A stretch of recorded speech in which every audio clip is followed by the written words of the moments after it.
que a gente tinha feito, né, alguns exemplos aí, no caso, a última aula, alguns exemplos em 3 dimensões, em mais 2, aí tínhamos trabalhado a eletrodinâmica planar e a eletrodinâmica planar de Maxwell com Johnson.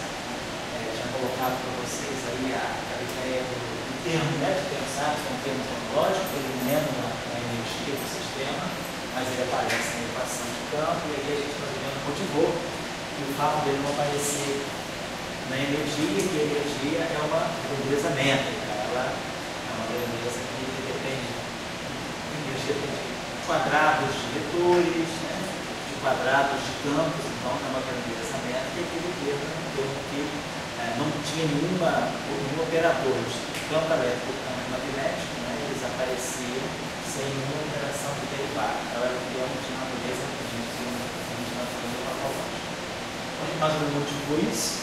Deixei alguns exemplos, alguns exercícios para você, umas tarefas ligadas para você fazer. Vamos trabalhar hoje então, começar a trabalhar a ideia das funções de Green, que são muito importantes, né, porque as funções de Green elas vão estar ligadas ao sentido de uma certa dinâmica, as características de uma certa dinâmica, de um certo problema, de um problema de propagação, elas vão estar descrevendo basicamente, né, o sentido maior das funções de Green é estabelecer, a ideia delas é das características, né,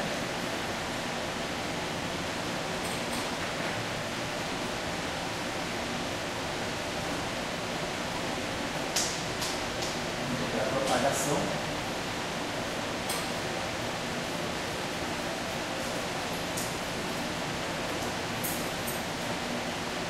de certo fenômeno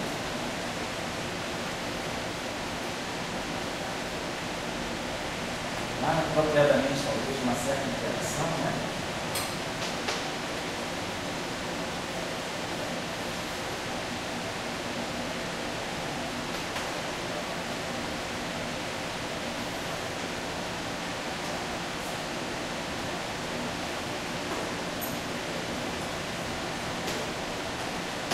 Por alguma equação diferencial. Então, por exemplo, eletromagnetismo, sabe que as equações que aparecem no eletromagnetismo de Maxwell igual, a equação que a gente tem é a equação de onda, né? É a equação de D'Alembert, os campos e os potenciais. Então a gente pode caracterizar que as funções de Green, elas estão dando, na verdade, elas vão relacionar uma certa configuração, vão relacionar uma certa distribuição de matéria, uma fonte. Então, o papel da função de Green é: nós temos uma certa fonte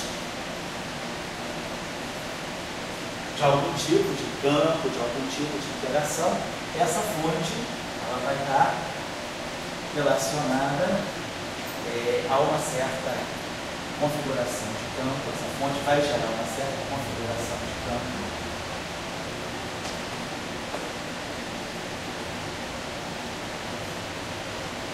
Esse campo pode ser estático, pode ser um campo dinâmico, não importa o caráter propagatório, mas quem vai fazer a conexão entre a fonte e a configuração de campo é a função de Green.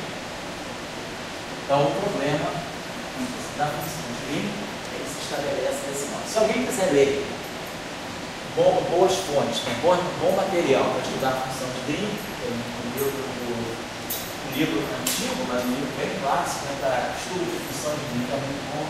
É um livro que tem na nossa biblioteca aqui, um livro, acho que, de métodos de matemática, o Mosse Feshbach.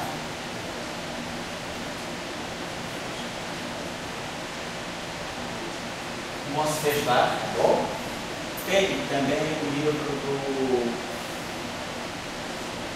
do Han Hilbert.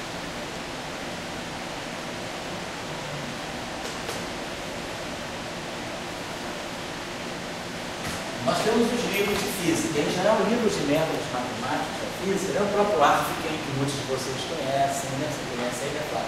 O Arfken tem o Boas, Butchkov, em geral livros de métodos matemáticos, eles têm um pouco de função dos métodos matemáticos da física.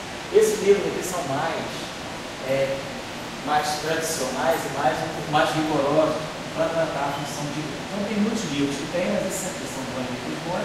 O próprio Jackson também tem uma boa descrição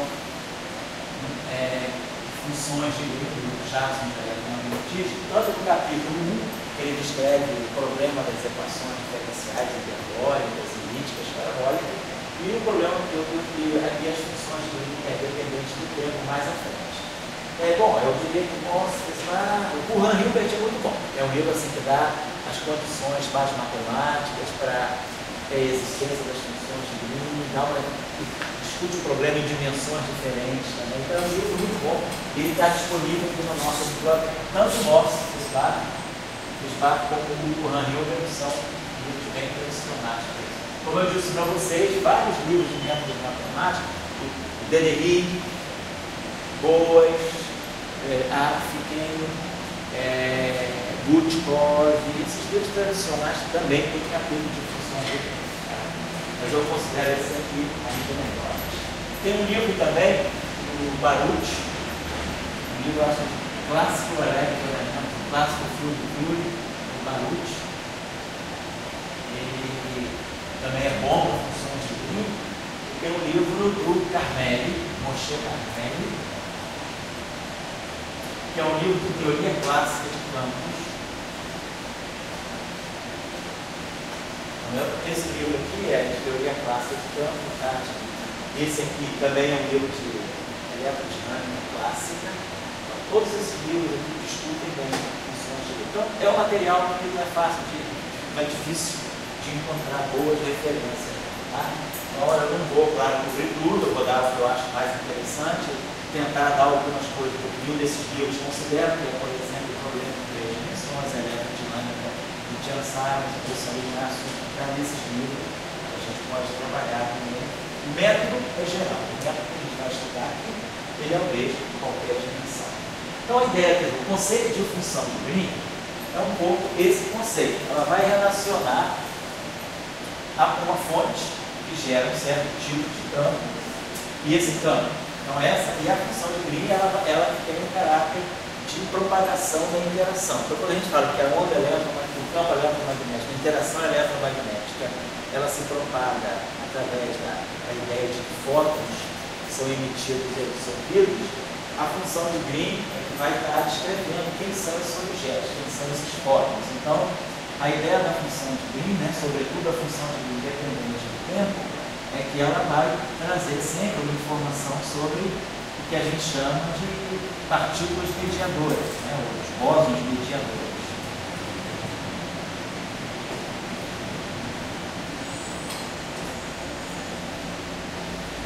Então, os bósons mediadores, a gente consegue ver a descrição deles na função de Green. Então, o problema da função de Green, como falava mais aqui da radiação, o propósito do eu acho que é uma palavra mais para radiação.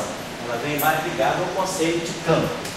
Ela está ligada ao conceito de campo que se propaga, que faz uma mediação. Depois, você pode associar esse campo a algum tipo de partícula, algum tipo de bóson, e aí a função de Green vai dar conta disso. Mas a noção de função de Green ela veio a noção de campo de mediação. É mais campo do que partícula. Mas a gente estende também a noção de função de Green para partícula. Então a ideia da função de Green é bastante simples. Então nós temos uma certa interação, um certo fenômeno, que é descrito por uma certa equação diferencial. Esse O aqui, eu estou colocando O em geral, por exemplo, é um operador, vamos dizer, diferencial local, que depende da coordenada x, é um operador que depende, eventualmente, de derivadas. Derivadas, então, são objetos locais. Eu estou fazendo uma inspeção no ponto e nas vizinhanças imediatas daquele ponto. Em geral, é um operador diferencial. E esse operador, então, ele atua, ele é o que descreve um certo fenômeno, e a esse fenômeno está associado um certo campo. Vamos representar genericamente esse campo aqui por um campo que depende do campo, das coordenadas espaciais. Tá? E esse campo, ele pode estar livre, então ele não tem nenhuma fonte, ele se propaga livremente. Ou então, eu posso estar interessado em estudar uma solução de campo gerada por algum tipo de fonte externa, algum tipo de distribuição de matéria que vai gerar esse campo. Então aqui nós temos o caso do campo livre, e aqui nós temos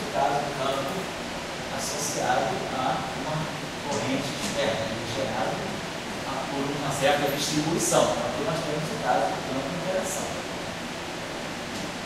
Então, exemplos vários, né?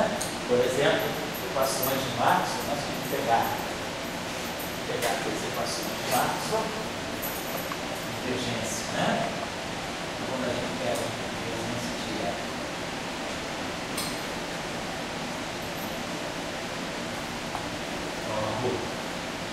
Então, sobre y0, temos o rotacional de E.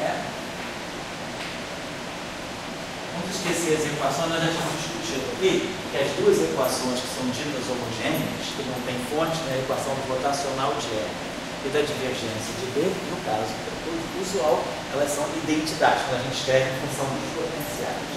As equações que não são identidades, quando nós colocamos os potenciais, são as duas equações com fonte. A equação de Gauss, da eletrostática, e a equação de Ampère-Maxwell, né, do campo magnético. Rotacional de B, igual a 1 sobre C2, dt,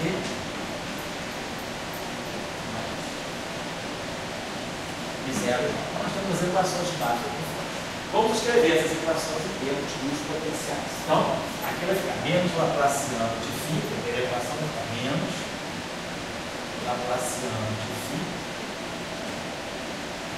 E aqui nós temos menos dA dt. Menos ddt, divergência de A.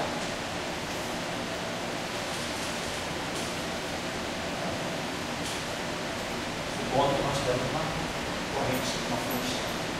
O cargo rotacional de B é rotacional de A. Rotacional é o gradiente da divergência. É o gradiente da divergência de A.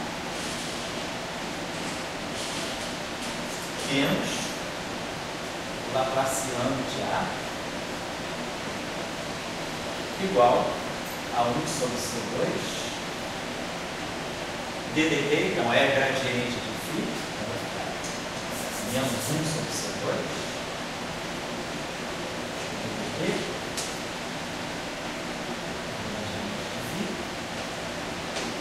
menos dAdt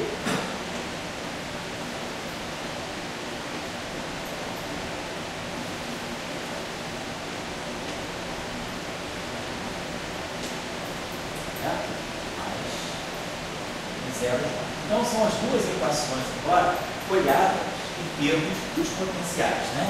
O B é o rotacional de A, então fica o rotacional do rotacional de A, o gradiente da divergência, menos o Laplaciano. E o E é menos gradiente de φ, menos dA dt. Então, essa derivada aqui fica segunda, porque tem um dA dt aqui dentro, finalmente, e é tudo zero já, certo? Então, nós temos as equações escritas em termos dos potenciais. Então, estamos só dando um exemplo, né, de como a gente tem funções de meio. Então, nesse caso aqui, a gente já está confuso aqui.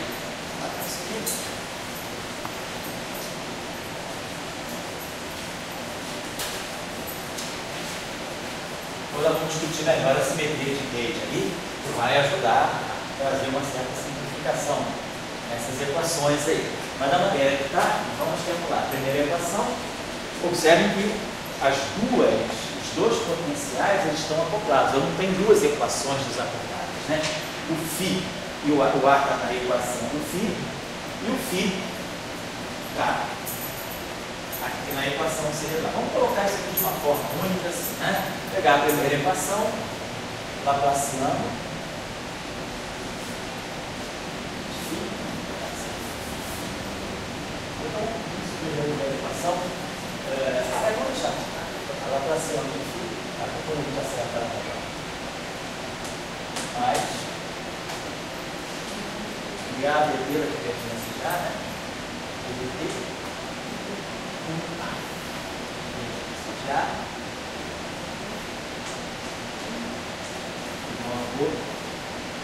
sobre y menos, obrigado. Isso mesmo. Depois a última equação, vamos escrevê-las. Vamos colocar tudo que tem A e não ficar. Vou jogar o D2, DT2 dentro do K. 1 sobre C2 vezes 2. Já vou escrever, então, isso nós já sabemos, esse aqui é o D'Alembertiano, o operador D'Alembertiano, né? Nós já estamos usando essa notação a conserva 1 sobre C2, C2 vezes C2, menos o Laplaciano, nós chamamos isso de D'Alembertiano. Então, se nós jogarmos esse termo aqui para o lado esquerdo, nós vamos produzir um D'Alembertiano de A. Nós vamos produzir o D'Alembertiano, potencial vetor, e ainda tem um gradiente da divergência de A.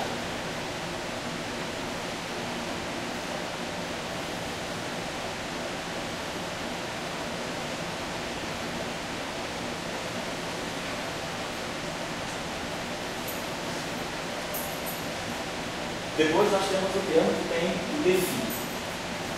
O dφ naquela equação é mais 1 sobre C2.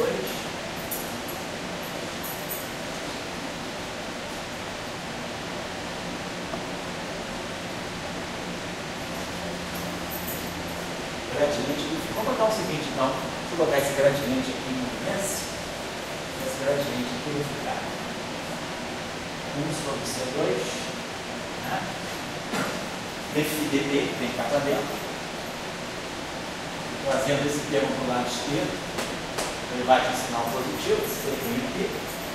Esse termo aqui já foi absorvido junto com esse. Esses dois termos aqui, esse termo aqui, com esse termo aqui, os dois já formaram o D'Alembertiano. Esse termo aqui, eu estou juntando com esse aqui, dentro de um gradiente. Vai ficar 1 sobre C2, ddt de φ, mais a divergência de A.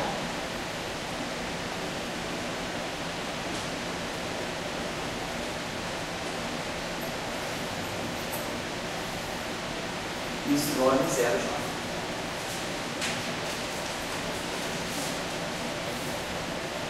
Então, no caso eletromagnético, eu tenho um problema de Green que mistura, na verdade, dois campos, dois potenciais. Eu tenho duas fontes. Eu tenho o campo φ e o campo A e as fontes ρ e J. Então, é um problema de Green, sim. Só que eu não tenho uma equação única, uma fonte única. No caso eletromagnético, tem dois campos fazem, né, a interpolação, né, da interação, fazem a mediação da interação, são o φ e o A, e esses dois campos, então, se misturam nessa única equação. Depois a gente vai colocar, se a gente quiser, a gente pode escrever essa equação de uma forma, vamos fazer o seguinte, divergência de A, nós sabemos, a gente está escrevendo, adotando aquela notação, DI aí, significa derivar a ilésima componente em relação à ilésima coordenada, o d dx do aí. Isso é a divergência de A. A gente pode escrever essa equação, como se nós fizermos, da seguinte maneira. Então, aproveitar que eu estou Bianca. Eu gosto de vou apagando assim, não posso já manipular a equação? Então, é o seguinte, esse termo aqui, nós vamos escrever então assim, DI aí.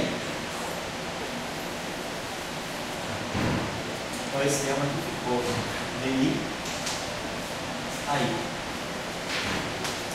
Tá? Esse termo aqui, opa, tudo bem? Esse termo aqui, esse A. Vamos pegar a iésima componente dessa equação.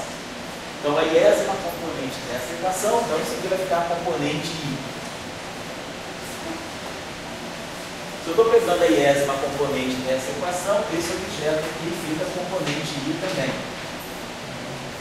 Divergência de A, lembra que a gente já falou. Se numa equação eu já usei o índice I como índice livre, ou já eu já usei o índice I, esse par de índices aqui que vão estar saturados, divergência de A, eu não vou poder botar DI ali, vou botar DJ a J. Então essa divergência de A aqui, ela vai ficar DJ a J. E esse nado aí aqui, que é o gradiente, componente I do gradiente, vamos chamar de DI, que é onde I. Certo? E o I0, J, vamos pegar a iésima componente da. Então, essas duas equações, né, em presença de carga e corrente, elas estão dando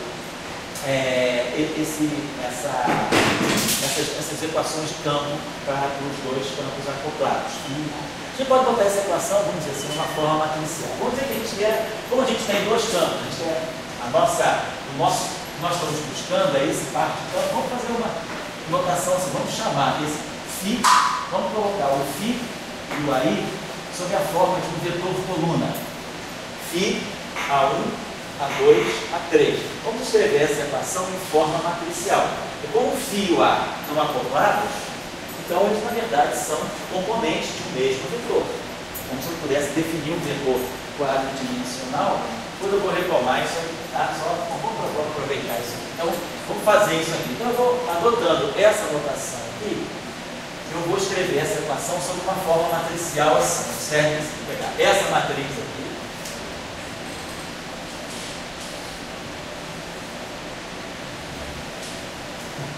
e vou colocar aqui assim, φ, aí,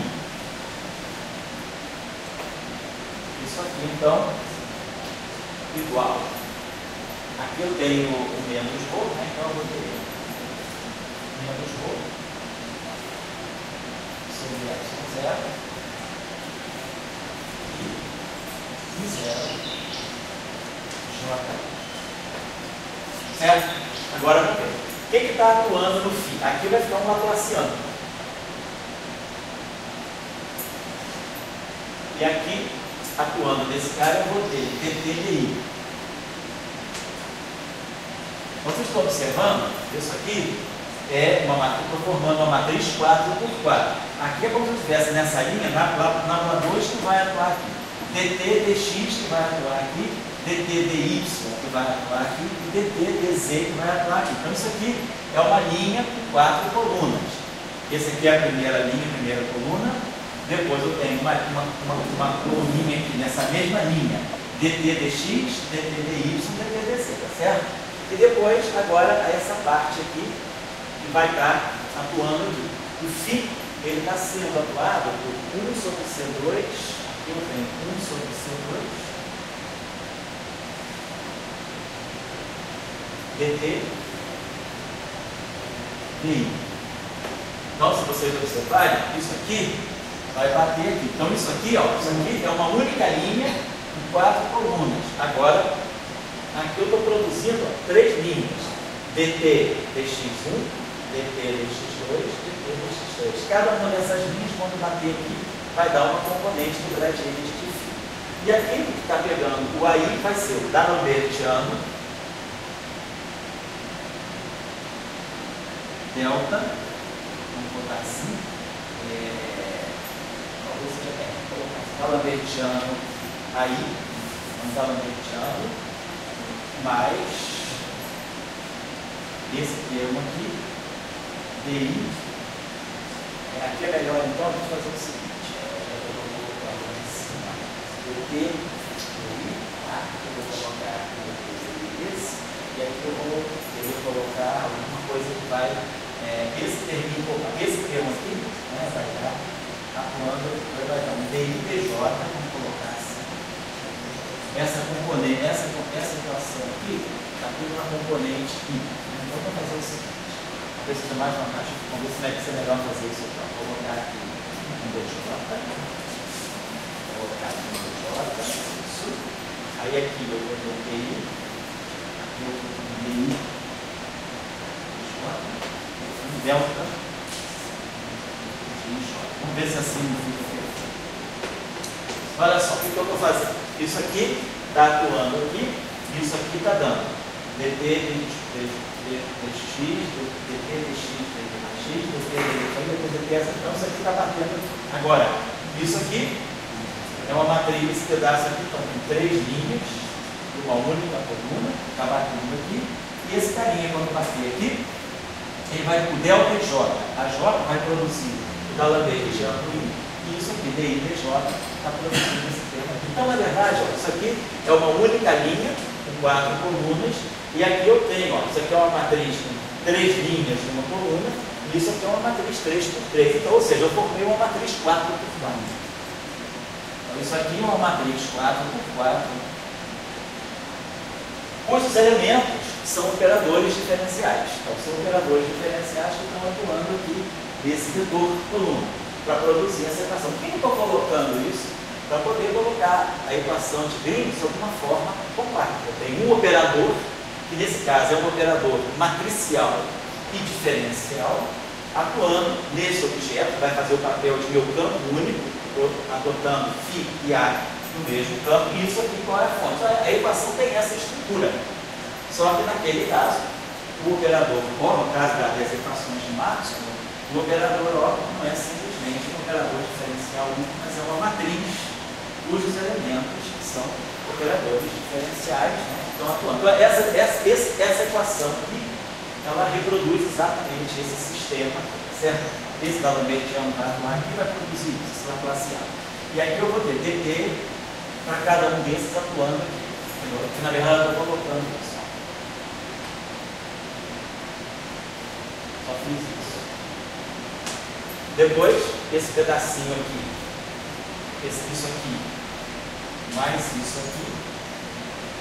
Então eu posso até melhorar essa equação para ficar bem exata. Aqui eu vou botar ela de outra forma. Vou botar 1 sobre C2 ddt φ mais fosse mais D'Alembertiano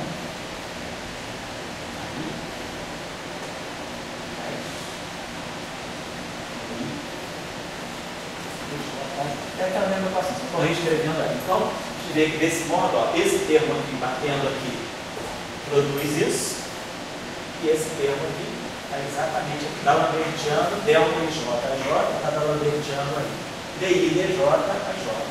Então, essa equação aqui é uma equação matricial, e é o problema, então, é o problema da função de Green que aparece para as equações de Maxwell, no caso eletromagnética. Então, acho que depois a gente vai trabalhar mais isso.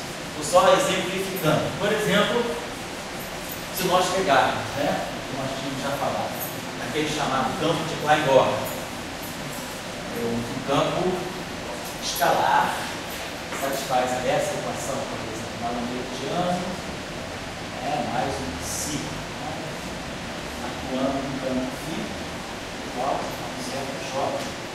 Então, isso aqui vai fazer o papel do meu operador. Esse é o meu campo. Esse é o campo que está intermediando a interação. É o campo como mediador. E aquele J é a fonte. É a fonte de J. Então, a ideia da função de Green, então, um pouco é essa. Eu quero saber, no ponto X, o campo está sendo gerado por uma fonte colocada, né? Em outro ponto. Vamos colocar o seguinte, então, a estrutura geral da função de Green é um problema de Green, um operador que depende das coordenadas x, atuando num certo campo, né, que é φ dx, e sendo gerado por uma distribuição de fontes j de dx. Então, o nosso problema vai ser, nós queremos sempre saber qual é a solução gerada por aquela particular fonte. Nós estamos buscando uma solução particular. Nós sabemos que toda equação diferencial, ela tem como solução, né, uma superposição na equação homogênea, eu teria um φ, e a solução na equação homogênea, mais um φ, que é a solução da equação com fonte. De tal maneira, quando eu colocar esse O aqui, O atuando no φ, que é a solução da equação homogênea, dá zero. A solução desse objeto aqui satisfaz justamente a equação homogênea. O, o operador diferencial, a equação de campo atuando nesse campo, que é a solução da equação homogênea, dá zero. Então, a solução geral é essa. E esse φ aqui, atuando aqui, ele vai ser o φ gerado por essa corrente. Então, essa equação tem como solução a solução da equação homogênea mais a solução particular gerada por aquela particular fonte. É isso que nós estamos procurando. Então, nós estamos procurando esse problema. Nós estamos procurando a solução particular. Bota a carga, quem é o campo gerado por a carga. Estou interessado no campo de radiação, no campo gerado por uma certa carga. Então, o problema da função de Green é o problema para resolver essa solução, a solução particular gerada por uma certa fonte. Nós já tínhamos dado um aquecimento disso algumas aulas atrás. Então a gente propõe que a solução φ gerada pela fonte J, a solução φ de Tx gerada pela fonte J vai ser integral assim, sobre todo o espaço. Então a gente vai pegar a solução aqui em T. Vamos integrar em T1, vamos integrar em x', e aí aqui nós vamos ter a função de G de T' menos T, x' menos x, x menos x',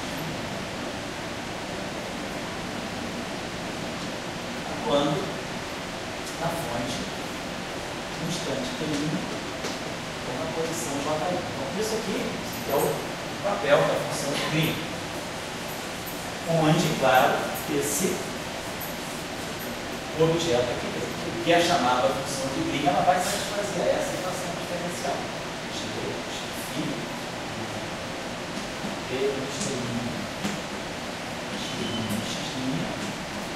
Vai dar a função delta dirada do tempo. Esse problema voltou para a gente do tempo e no setor espacial. Vamos dizer, claro, aqui na verdade eu estou colocando só o x, mas é um OT também. O operador ele pode depender da derivada no tempo e da derivada na posição. No caso das equações de Maxwell, derivada no tempo e derivada na posição. Então, quando esse operador entrar para atuar em cima disso aqui, ele é um operador nas coordenadas x, nas coordenadas sem linha. Aqui a integração nas coordenadas com linha. Então, esse operador, se eu quiser jogar esse operador do lado esquerdo aqui e do lado esquerdo aqui, ele pode entrar na integral, porque esse operador ele só carrega as coordenadas tx. Então, ele entra aqui. Quando ele bater aqui, ele produz a função delta. E aí, a função delta integra em T', integra em x', dando J. Então, se nós conhecermos a função de Green, nós automaticamente conhecemos a solução para esse problema. Quer dizer, a função de Green, na verdade, o que é a função de Green? A função de Green é o campo que é produzido no instante T e na posição x por uma fonte multiforme que foi colocada no instante T' e na posição x'. Então, a própria função de Green, ela já é uma solução particular, ela é um campo gerado por uma carga multiforme. Então, se eu souber uma distribuição de cargas aqui, e se eu souber a função de Green, o que a função de Green está fazendo é isso. Eu tenho aqui uma distribuição de fonte. Tá? No instante T', é uma fonte contínua, então eu posso pegar essa fonte, eu vou estar integrando em T', x'. Então eu vou estar integrando nas coordenadas da fonte. E essa função de Green, ela vai estar me relacionando alguma fonte colocada no instante T' na posição x', e isso aqui está produzindo um campo aqui na posição Tx. Então a função de Green, ela faz essa intermediação. Ela propaga o fenômeno de T' até T e de x' até x. É isso que a função de Green está fazendo. Ela pega a coisa aqui. Se a fonte for multiforme, obviamente, eu não tenho uma distribuição contínua. Se a fonte for multiforme, isso aqui é uma função delta. Então a integral já é a própria função de Green. Então, a função de Green, o que ela está fazendo é isso. Ela me diz qual é o campo gerado num certo instante de tempo, numa certa posição, a partir de uma carga, por exemplo, que foi colocada num certo ponto x', no instante de tempo T'. Então, eu coloquei a carga aqui, nesse ponto, nesse instante, nesse ponto de prova aqui, eu vou sentir o campo posteriormente, eventualmente, e numa posição x, a partir da carga que foi colocada aqui. Essa aqui é a interpretação da função de Green. E, claro, se o problema for newtoniano, a transmissão da interação é instantânea. Então, para efeito de física newtoniana, tudo é instantâneo, T' igual a T. No eletromagnetismo, onde tudo se propaga pela velocidade da luz, eu não estou pressupondo que eu tenho interações instantâneas. Se eu colocar uma carga aqui, a partícula que está aqui só vai sentir essa carga um instante, que é a distância dividida sobre c depois. Por quê? Porque a luz tem velocidade finita, não é infinita. Então a luz, a interação eletromagnética, o sinal eletromagnético, ele se propaga da fonte até o ponto onde eu quero sentir o campo nesse intervalo de tempo. Então, no eletromagnetismo, que pressupõe uma propagação finita do fenômeno, que é a velocidade da luz, eu só vou sentir o campo posteriormente. No problema do tipo mecânica newtoniana, onde nós pressupomos que nós temos instantaneidade por causa da terceira lei de Newton, né? Ação e reação, elas são instantâneas e na mesma direção, com sentidos opostos. Então isso pressupõe uma terceira lei de Newton, ela pressupõe uma instantaneidade dos fenômenos mecânicos, que é justamente o ponto crítico da relatividade restrita. A relatividade restrita, a primeira coisa que ela faz é jogar fora a terceira lei de Newton. E quando a partícula está aqui e a outra está aqui, quando essa partícula está aqui, quando ela vai perceber que essa partícula estava aqui, a propagação levou um tempo para chegar aqui. Quando essa propagação chega aqui, a partícula já está aqui. Então a ação e reação não podem ser mais colineares, porque a informação que chega aqui é uma informação já atrasada, porque a partícula já está aqui. Então a terceira lei de Newton cai com a relatividade especial, porque a velocidade de propagação máxima é a da luz. Então acabou a instantaneidade. E aí, essa discussão aqui faz todo sentido. O campo é sentido posteriormente. O campo, que é o efeito, ele é posterior à causa, que é a fonte. Eu boto a fonte, instantes depois eu sinto o campo nessa posição. Que é isso que vai dar o sentido para nós, que é uma função de Green retardada. Né? O fenômeno vai chegar aqui depois de um certo tempo. Então há um retardamento. Nós vamos ver que as equações de campo, elas dão também as chamadas soluções avançadas. Mas aí nós não vamos descartar as soluções avançadas, porque as soluções avançadas diriam que eu mediria o campo antes mesmo de ter colocado a carga. Ou seja, o efeito é anterior à causa. Joga fora, é a chamada função de Green avançada. Que vai ficar com um conceito retardado. Mas esse é o significado de função de Green. O que a função de Green faz é propagar um fenômeno gerado por uma fonte, por uma carga, por uma matéria. Alguma coisa gera uma perturbação no espaço, um campo, por exemplo, e esse campo é sentido aqui depois. Então eu quero determinar o campo que eu meço aqui a partir da fonte que está aqui. Quem faz essa mediação é a função de Green. A dinâmica do problema, a física da interação está nesse operador diferencial. Se o operador diferencial é laplaciano, se é laplaciano menos d2, dt2, se a derivada terceira pode ser um fenômeno dinâmico que tenha que ter essa derivadas mais altas, derivadas quartas, né? Vamos falar daqui a pouco sobre isso. Então, dependendo da dinâmica do fenômeno, a dinâmica do fenômeno está aqui, na estrutura da equação diferencial. Então, o que caracteriza o fenômeno é essa equação diferencial. Isso aqui faz o papel da fonte.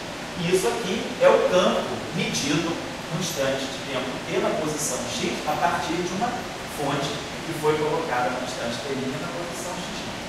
Então, a função de Green ela é a resposta a uma fonte pontiforme, localizada no tempo e na posição. Agora, se a fonte não for pontiforme, for uma fonte contínua, então a função de Green ela entra nessa integral, quer dizer, eu vou integrar sobre toda a distribuição de fonte, é como se eu dividisse essa minha distribuição aqui e tempos t' e x', e cada elemento, cada fração elementar dessa fonte vai, pela função de Green, produzir o campo no instante t na posição x. Aí eu vou integrar isso para poder fazer a integral sobre toda a fonte. Tá claro, então, qual é o sentido da função de Green? Então, quando nós estudamos um problema físico, uma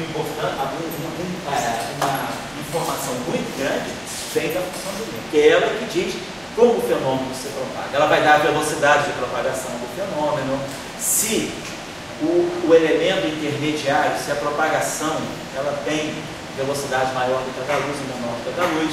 Numa descrição corpuscular, se a gente depois fizer uma descrição corpuscular dessa propagação, se essa interação é propagada por uma onda, mas se eu vou pensar, essa onda é quantizada, ela tem quanta, como no caso do campo do fóton.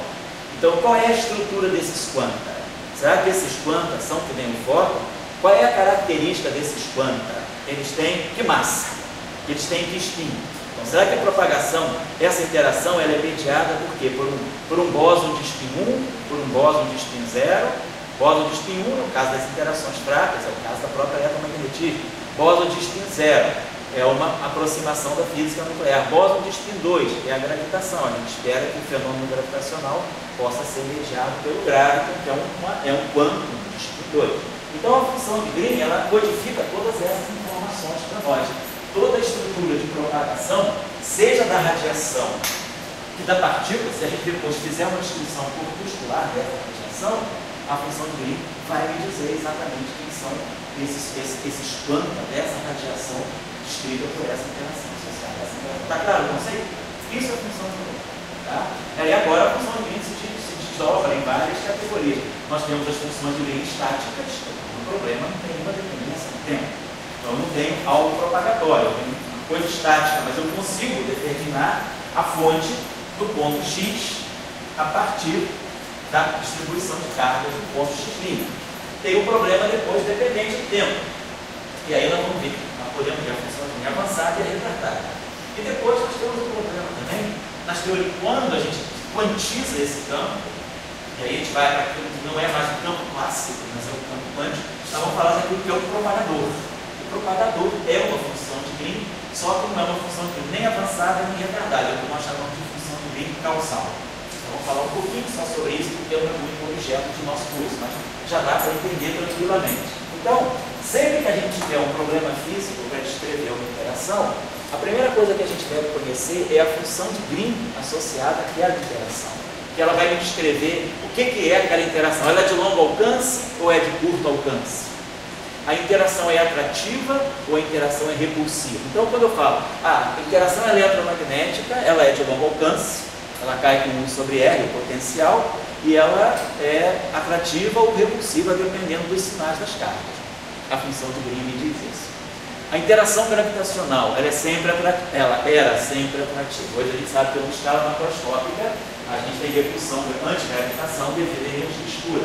Mas eu estou falando de escalas menores do que 1 megaparsec. Então, para efeitos mais localizados dentro da própria galáxia, né, a gente pode falar de uma gravitação atrativa. Então, a interação gravitacional é atrativa e é sempre atrativa e cai também com 1 sobre R, de longo alcance. A função de Green vai me dizer isso. Eu posso ter casos de interações em que, mesmo que os sinais das cargas sejam os mesmos, a interação é sempre atrativa, no caso da interação nuclear. A interação nuclear, independentemente, né, no caso da interação próton-nêutron, as cargas nucleares sendo as mesmas, se o campo de mediação da interação for escalar, a interação é sempre atrativa, independentemente do sinal das cargas. Então, essa discussão de interação, se é atrativa ou repulsiva, longo alcance, curto alcance, isso tudo está codificado na função de Green. Então, é muito importante a gente ter uma ideia clara do que é a função de Green. No caso do eletromagnetismo, então, das equações de Maxwell, gerais, dependentes do tempo, essa é a estrutura da função de Green. Eu tenho esse operador aqui, que é o operador diferencial, e tenho esses potenciais, com essas fontes externas. Então, se eu resolver esse problema, por que eu tenho que tirar a função de Green? Na verdade, eu tenho que resolver esse problema aqui. Oi? É o O de X, exatamente. O meu O de X, no caso do eletromagnetismo, é uma matriz 4x4, cujos elementos são operadores diferenciais, não são elementos multiplicativos, não são números comuns. Então, o problema da função do Green, a gente se coloca dessa forma mais... Não? A gente não está no próprio campo. Fonte do campo. Sei. Uma coisa não linear.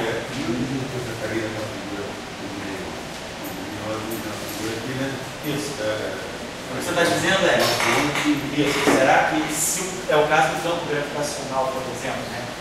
O campo gravitacional tem uma energia e a energia gravitacional é fonte do próprio campo gravitacional. Então, é um problema, vamos dizer, auto-interagente. Uma coisa que o eletromagnetismo, pelo menos na versão linear, não tem. Claro que o eletromagnetismo não é 100% linear. Em uma grande escala da natureza, ele é linear. Mas depois, por exemplo, se a gente olhar o campo eletromagnético Do ponto de vista da quantização, é quando a gente quantiza o campo eletromagnético, automaticamente a interação eletromagnética deixa de ser linear. A interação eletromagnética, ela satisfaz o princípio da superposição, ela é linear na medida em que o campo é clássico. Então, as equações de Marx, elas me apontam para um eletromagnetismo linear. Por quê? Porque as equações são lineares nos campos. Se um campo for solução, outro campo for solução, a soma deles sempre vai ser a solução. Mas, no problema, quando eu quantizo o campo eletromagnético, aí o problema, as teorias quânticas de campo são todas não lineares. Então, essa discussão do campo, então, ele começa a ser fonte de si próprio. Então, como é que eu resolvo o problema da função de Green nesse caso? Então, aí é um problema que as pessoas estão, como o Dória está colocando, é o seguinte: suponhamos que eu tenho um campo, uma equação diferencial, por um certo campo, e a fonte externa que vai gerar esse campo é alguma distribuição que também depende do próprio campo. Ou seja, como se eu tivesse esse problema para resolver, Laplaciano de φ igual, sei lá, uma constante aqui, φ2. Então a fonte depende do próprio campo. Então esse problema não é linear. Se φ1 é solução e φ2 é solução, obviamente φ1 mais φ2 não é solução.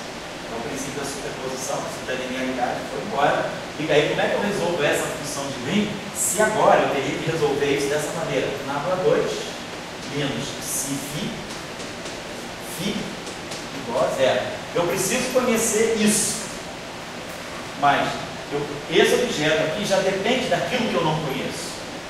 Então, esse problema se complica dessa forma. Eu teria que resolver esse operador. O meu problema da função de Green, se eu boto uma corrente J, na verdade, quer dizer, o problema da função de Green é isso.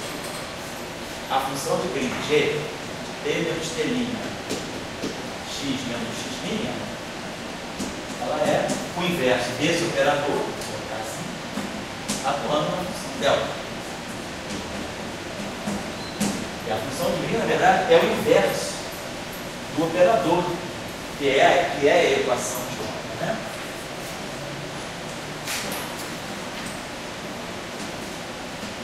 Então eu quero conhecer φ, mas para conhecer φ eu tenho que atuar no inverso desse objeto no J. Mas para inverter esse objeto eu precisaria do φ para conhecer isso.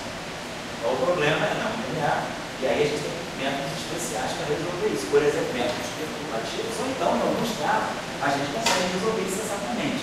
É muito restrita a classe de situações em que a gente possa resolver uma função de Green exatamente em que essa função de Green é a função de Green de um problema não linear. Então, isso requer um cuidado muito especial. E tem técnicas muito especiais para trabalhar com esses problemas. Então, é uma questão importante.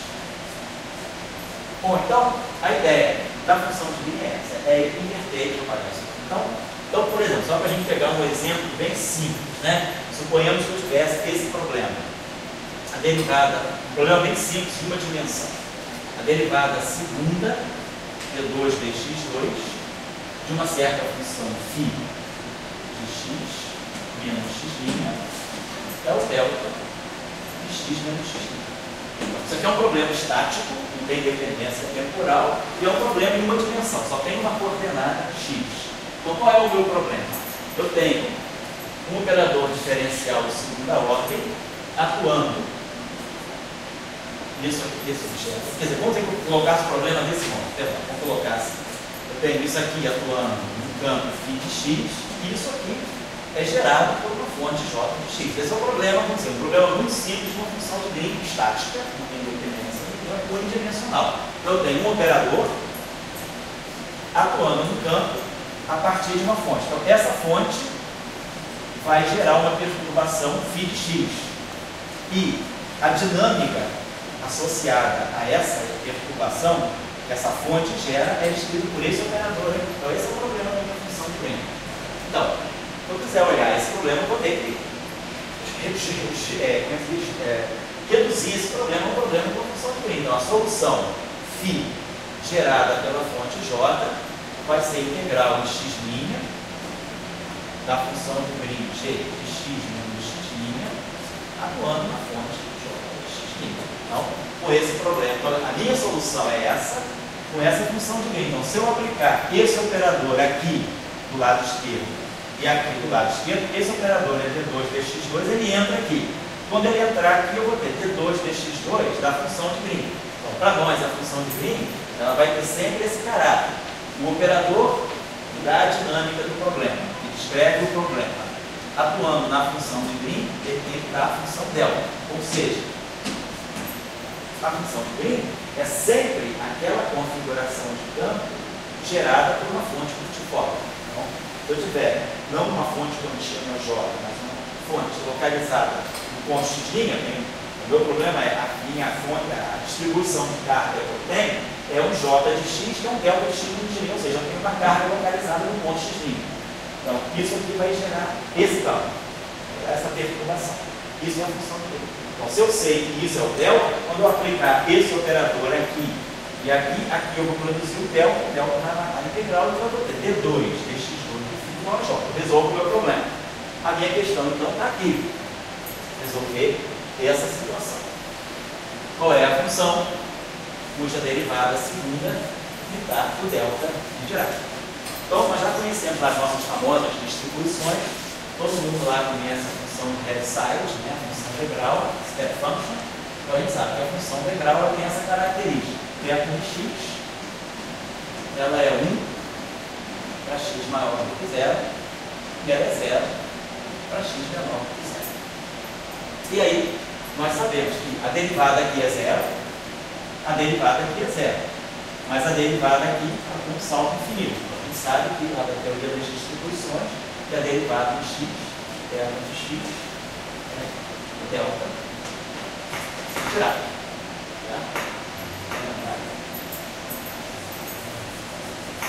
A mesma coisa vale se eu pegar a função integral θ de menos x. Se eu pegar essa função aqui, θ de menos x, ela vai valer 1 para x negativo. O papel, a função θ ela é tal que ela vale 1 sempre que o argumento for positivo. E ela vale 0 sempre que o argumento for negativo. Então, nesse caso, o argumento é positivo para x negativo. Então, ela vale 1. Então, essa função aqui, θ de menos x, ela tem essa característica. Ela é 1 à esquerda e é 0 à direita. E aí, se eu derivar, é em relação a menos x.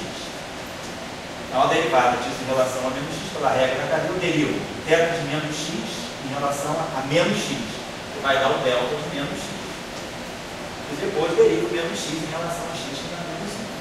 Mas a gente sabe que a função delta de direita é uma função par.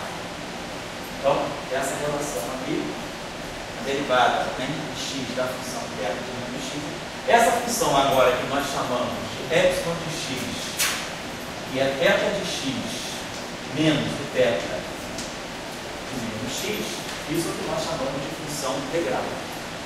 Essa função aqui, ela é positiva, ela vale mais 1. A função sinal, ela vale mais 1 para x positivo e ela vale menos 1 para x negativo. Essa aqui é a chamada sine function, a função sinal.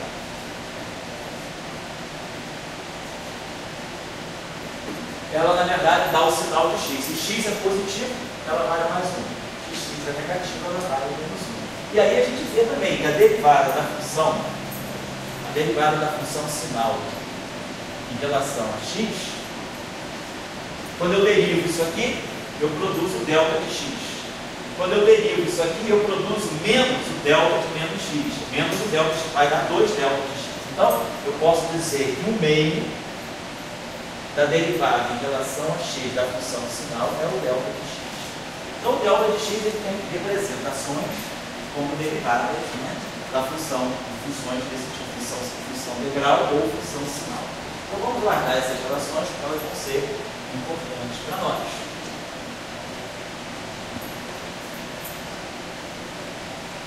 E agora, tem uma outra. Quem é a função cuja derivada é a função sinal? Estão lembrados da cálculo fundamental, né?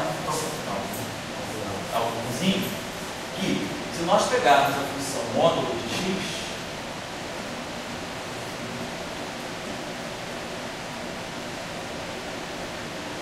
a derivada para x positivo é 1, a derivada para x negativo é menos 1. Então, a derivada do módulo de x é igual ao epsilon de x. Ela é positiva porque ela não é derivada, não é derivável da origem, justamente por causa do vérticezinho que se forma na origem. Então, pode ter essa representação. Por que eu estou colocando isso? Porque o meu problema é esse aqui. Eu quero resolver isso aqui. Eu quero pegar uma função cuja derivada segunda seja o delta de x no x'. Então eu sei que o objeto cuja derivada da função delta é o epsilon. Então eu posso pensar o seguinte, posso escrever esse problema assim, ddx do g de x no x' é o delta de x no x'. Então isso aqui, a derivada disso aqui é o delta. Então, isso tudo aqui tem que fazer o papel da função sinal.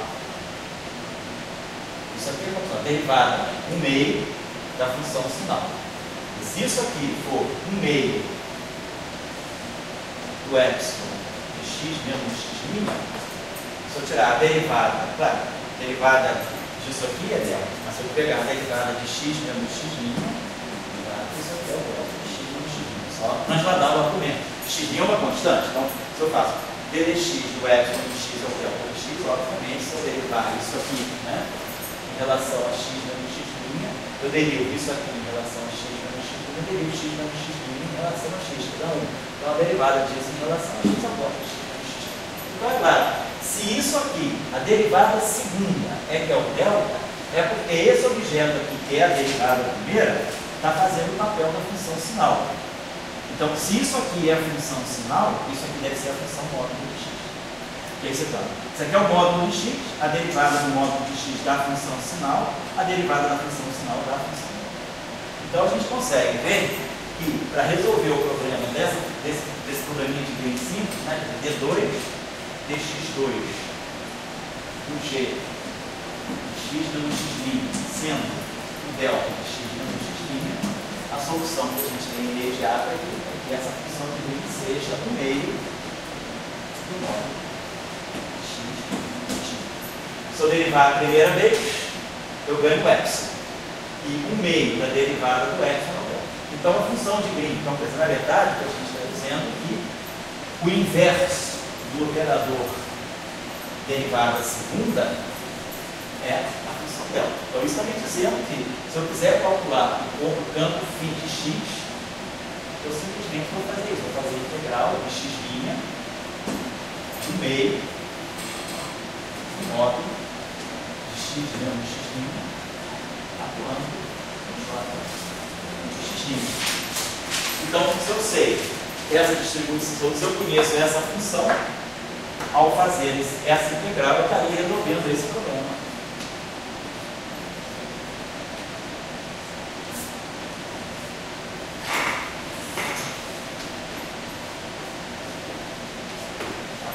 Então, se eu pegar essa derivada segunda, atuar aqui, a derivada segunda, quando bater aqui, vai produzir a função delta, e a integral da função delta com j é o j. Então, essa integral é automaticamente a solução desse problema. Então, eu resolvi o meu problema da função de Green é esse. Eu sei quem é a função de Green.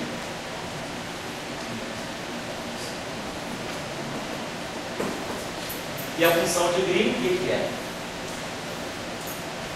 É o campo, o potencial, gerado por uma carga pontiforme localizada no ponto x'. A minha coordenada x está aqui, vamos ver que a origem esteja aqui.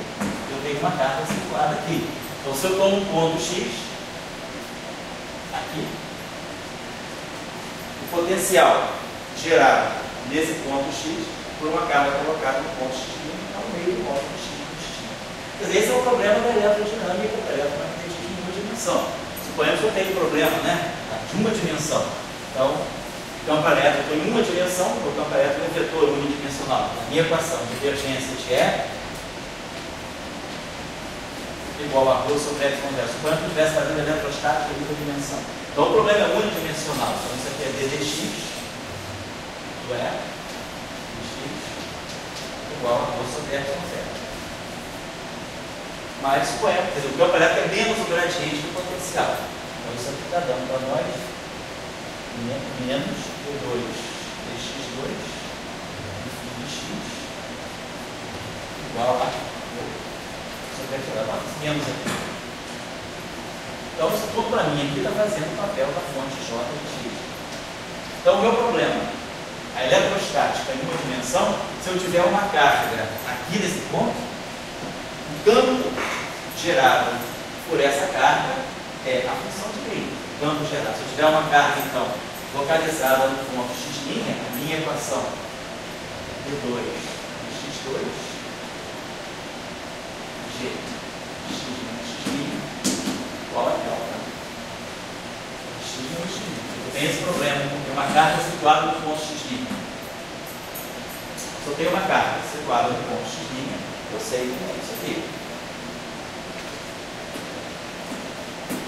E sobre 2 módulo x menos x'. Então, o potencial cresce com a distância. O potencial é linear. Então, numa eletromagnetismo, se o mundo fosse unidimensional, ou numa situação extrema em que eu possa considerar apenas uma única dimensão espacial, a interação eletromagnética ela deixa de cair com a distância e ela passa pelo contrário, a crescer com a distância. O potencial é linear. Então, a gente adquire um caráter confinante. À medida que a distância aumenta, o potencial cresce. O que é o campo? O campo é a derivada do potencial. Então, deixa eu apagar isso aqui. Então, isso seria o potencial gerado, o potencial num ponto x, com a carga colocada no ponto x'. Quer dizer, o campo elétrico é menos a derivada do potencial. Nesse caso, o potencial é isso aqui. Vai ficar menos que esse sobre 2, módulo x menos x'. Então, para x maior do que x', módulo de x menos x' menos x'. Então, para x maior do que x', essa derivada do campo elétrico é menos que e sobre 2. E para x menor do que x', o módulo é menos. Então eu vou ter x' menos x. E aí o campo, quando eu ter x é menos que e sobre 2, e aí o contrário vai ser acho que é menos que isso, vai ficar menos que e sobre 2 também. Menos que e sobre 2, e x' menos x. E sobre 2. Então, já vou lá. Então, o meu campo elétrico, nesse caso, se o meu problema é unidimensional, o eixo x aqui, vamos dizer, tem a origem aqui, não importa, minha carga está aqui, no ponto x'. Então, para x maior do que x', meu campo elétrico é menos que e sobre 2. Então, qualquer ponto que eu esteja, o campo elétrico está apontando para cá. Com a mesma intensidade. O campo elétrico é constante. Em qualquer ponto à esquerda, para x menor que x', o campo elétrico é positivo, ele está apontando para cá. Então, nesse caso aí, o campo elétrico ele está independendo da distância. E é constante. Então, à medida que eu afasto a partícula da carga, o campo é sempre aberto. E a energia cresce com a distância. Então, à medida que eu afasto a partícula da carga, a energia aumenta. Então, a tendência do sistema não é ficar muito longe, porque teria uma energia muito grande.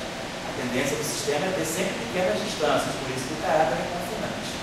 Então, é o mesmo eletromagnetismo, só que eu decresci 2 dimensões. Eu caí de 3 dimensões espaciais para 1 dimensão espacial. A interação mudou completamente. Mas quem me disse isso? A função de mim. Cheguei a essa conclusão por função. Eu olhei a função de mim e vi que a função de mim teria esse caráter. Então, o campo ele é constante. Por exemplo, se vocês quisessem calcular o campo, não de uma carga na origem, mas quisessem calcular o campo gerado com uma barrinha carregada uniforme.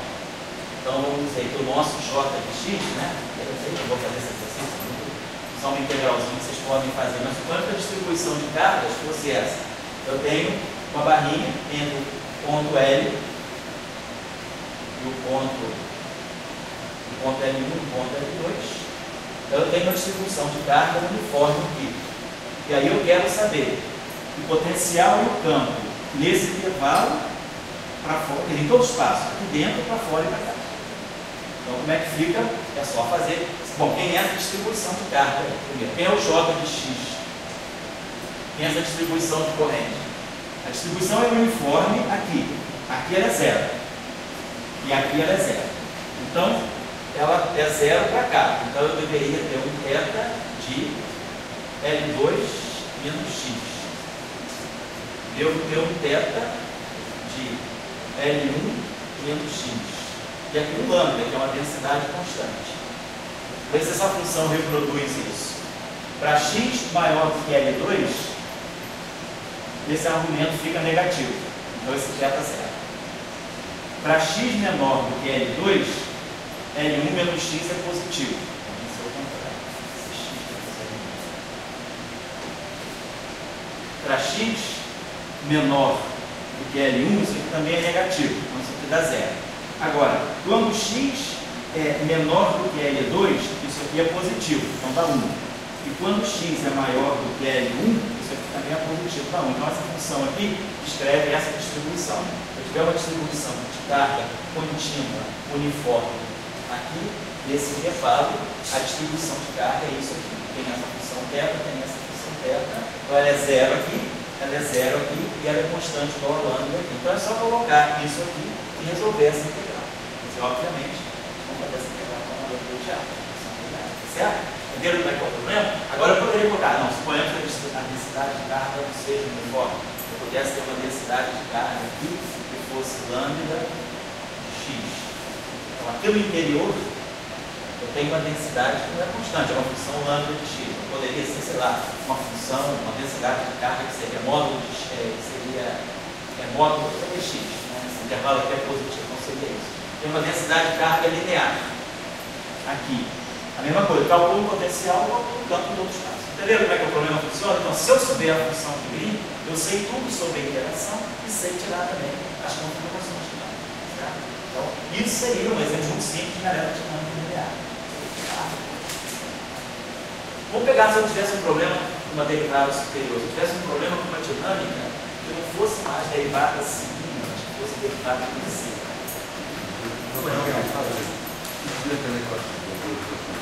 Aquelas duas ali. Vamos chegar lá. Aquela ali vai ser o seletivo do autor. Você pegar bota ela lá no meio, e manda ele resolver, ele pegar o fio A, e você resolver, ou você ir lá para a função de Green. Como vai ser a função de Green? É um método mais. Você monitora melhor o fenômeno. Então, coloca, bom, se o meio para resolver, já resolveu para você. Então, o teu problema é um problema mais nobre, tem que interpretar. Mas você não vai fazer o problema do peão. O meio já fez o papel do teu peão. Então, isso é um problema para peão. Não bota esse probleminha aí para quem é o peão. Eu fui peão quando eu era estudante de iniciação e como André. Depois a gente é peão quando é mestrando. Depois a gente é peão quando é doutorando. Depois a gente é pós-doc quando a gente é pós-doc. Depois a gente é professor peão de aluno. Que aluno fica com preguiça de resolver, diz que o professor vai resolver, o professor é louco, né? Então, ou seja, para nós que somos eternos peões, a gente resolve. Mas se a gente souber, o Maple, agora eu tenho uns caras. Irracional, o Maple resolve. Beleza, se ele resolveu o problema, eu vou interpretar. Agora, a gente sabe que muitas vezes o Maple, matemática, esse software, eles são muito pouco humildes, eles sempre resolvem o problema. Mas às vezes a resposta é maluquinha. Você tem que saber interpretar. O cara joga umas funções malucas lá. O Maple dá uma dica para jogar funções, aquelas funções de Lambert, né? Ele joga umas funções de Lambert, uns argumentos malucos. Bom, resolveu, mas o que é? Não faço a mínima ideia. O que é a função de Lambert? De vários argumentos. Bom, vamos ver que o Maple resolveu. Aí você vai interpretar a solução. Eu acho que o problema. Não, se tem alguém que resolve o teu problema, beleza. O papel da função de Green agora é você interpretar o que está ali dentro. Você vai interpretar muitos aspectos que essa função de Green descreve para você. O caráter da interação, se é longo ou curto alcance. O caráter da interação, se é atrativa, se é repulsiva, se pode ser ambas, dependendo da situação. O caráter também, quando você quantiza, quando você passa para a versão de quantum de radiação, quais são as características desse quantum Será que é um quanto instalar? Se é um quanto com bóson vetorial? Se é um bóson tensorial? Será que ele tem massa, não tem massa? A velocidade de propagação do fenômeno é menor ou maior que a da luz? A velocidade de grupo, a velocidade de fase? Será que esse modo ele respeita a causalidade? A função de Green vai te dizer se você tem uma solução causal ou não. Se você está propagando com a velocidade maior que a da luz ou não. Tudo isso está na função de Green. Mas a função de Green é um patrimônio muito importante de uma teoria. Então você tem uma teoria, na teoria de campo é o propagador. A gente está sempre buscando o propagador para depois fazer os cálculos com os gráficos de Feynman. Nas teorias clássicas são as funções de Green retardadas que a gente está buscando, ou as estáticas, como é o caso aqui. Eu estou buscando uma função estática. Certo?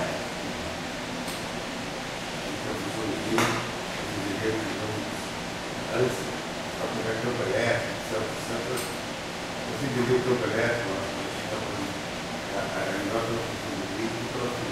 do que pela solução das equações. Porque a função de Green a gente estuda, ela é independente de solução. Ela já te dá, o DNA da interação. E ela está te dizendo o seguinte: como é que a interação é gerada por uma carga pontiforme? Se você sabe a interação gerada por uma carga pontiforme e o problema é linear, eletrodinâmica é linear, você sabe que você pode decompor uma fonte contínua em elementos infinitesimais. E aí você sabe o campo gerado por cada elemento infinitesimal e você soma sobre todos esses campos para ter o campo da distribuição contínua. Não é assim que a gente faz na eletrodinâmica? Pega uma distribuição contínua, pega sempre elementos, domínios elementares, vamos supor que eu tenho um elemento de carga dt. Aí calculo o campo gerado por esse dt e depois integro sobre toda a distribuição para ter o campo final. Mas quem é que é o campo fundamental? É o campo gerado por uma carga elementar. Então, a ideia é sempre que a função de Green te dá aquele campo mínimo, que é o campo gerado por uma carga pontiforme. O que aquele campo te disser já vai ser o caráter de interação. E por isso a função de Green é importante. Tá? É mais ou menos esse elemento que eu quero que vocês pensem sobre isso. Tá? Aqui que você mostrou aqui, Oi? o sinal. O sinal também. Quer dizer, eu estou vendo que o campo pode ser positivo ou negativo. Então, por exemplo, se a carga estiver aqui, basicamente eu estou fazendo isso aqui. Se a carga estiver aqui, eu estou fazendo isso. Claro, se eu mudar o sinal da carga, o campo é repulsivo. Então, o campo é proporcional à carga. Então, nesse caso aqui, eu estou tendo um campo atrativo ou o campo pode ser repulsivo. Se a gente transformar em três dimensões, essa função de Green seria 1 sobre o módulo de x menos x. As dimensões espaciais. Vai ser 1 sobre o módulo de x menos x depois, nós vamos ver hoje. Aí se você vai para duas dimensões, vamos fazer agora. Se você vai para duas, o problema agora não é mais linear, é o problema do grafeno, é o problema planar. O meu problema agora vamos passar para um outro problema aqui. Vamos pegar agora deixa eu apagar isso aqui. Bom, exercícios, então, tarefinhas que eu não especifiquei, não escrevi explicitamente, mas a primeira tarefa seria calcular, então, a configuração de potenciais de campos geradas por uma distribuição lambda constante com lambda de x. No caso de lambda de x ser constante, e no caso, por exemplo, de lambda de x ser linear. Fazer esse exercício. Depois, vamos deixar outra tarefa para vocês fazerem. Quem quiser fazer esse problema. Aliás, eu acho que eu já tinha deixado esse problema de uma outra forma nas aulas anteriores. Seria isso aqui. Pegar esse problema, D3, dx3, embora o problema é derivada terceira. Vamos botar uma derivada quarta, que já complica muito. Derivada quarta, um campo φ, j de x, igual a um j de x. Então, meu problema vai ser tirar a função de Green do operador derivada quarta, não mais do operador derivada segunda. Então, meu problema é esse: D4, dx4, g, de x menos x' igual a j de x menos x'. Qual a delta? A função de Green está aqui. É o potencial gerado no ponto x pela carga localizada no ponto x'. Então, aí, claro que a minha solução φj de x, ela vai ser integral sobre toda a fonte da função de Green.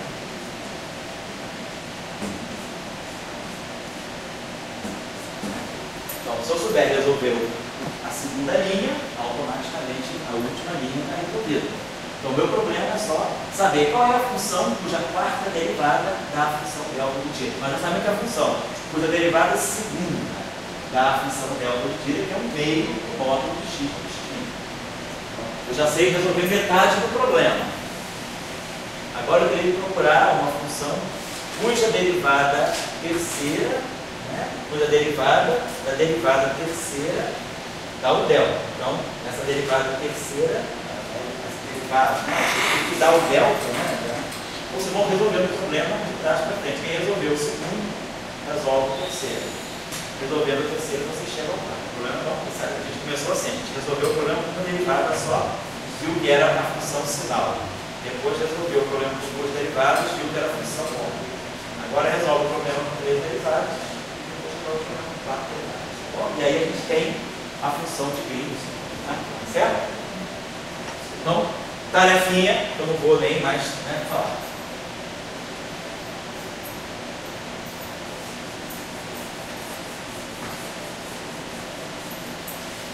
Agora aí, como o Gabriel falou, vou ver o problema em duas dimensões espaciais. Vamos pegar o problema eletrostático em duas dimensões espaciais, sem Chern-Simons. Nós já sabemos Chern-Simons, né? Então agora vocês podem jogar.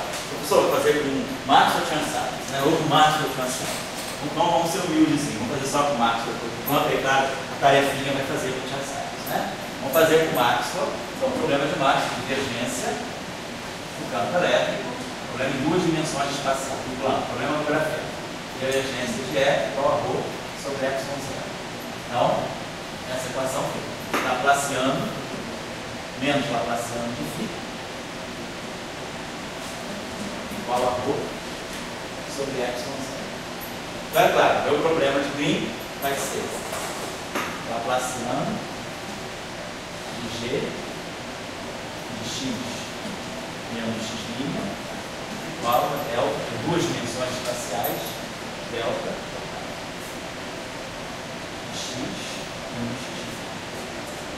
Então, o problema da função de Green vamos dizer, então, é um problema de uma carga no ponto x'. Eu tenho uma carga localizada no ponto x'. Eu posso fazer o problema com a carga na origem, posso fazer o problema. Como isso aqui é uma função de translação, derivar em relação a x menos x', eu posso fazer x' igual a zero sem nenhuma perda de generalidade e depois simplesmente desloco a solução para x menos x'. Então, vamos dizer que o meu problema seja esse. Só para colocar a carga na origem, não no ponto x'. Então, eu estou colocando a carga na origem. Então, no plano, tem uma carga, tem carga unitária aqui na origem. Tá? Esse é o meu problema. Carga. Então, se a carga está na origem, eu sei que eu posso tirar. O meu problema é o problema do campo elétrico. O problema do campo elétrico na origem é esse aqui. Divergência de E igual a Q sobre ε0 delta de x. Então, isso aqui é o campo elétrico gerado por uma carga colocada na origem. Isso é ε0. Se a carga está colocada na origem, obviamente meu problema tem solução com simetria azimutal.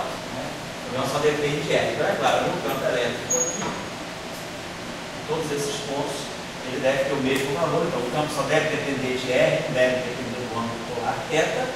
No meu campo elétrico, ele deve ser do tipo R de R de R.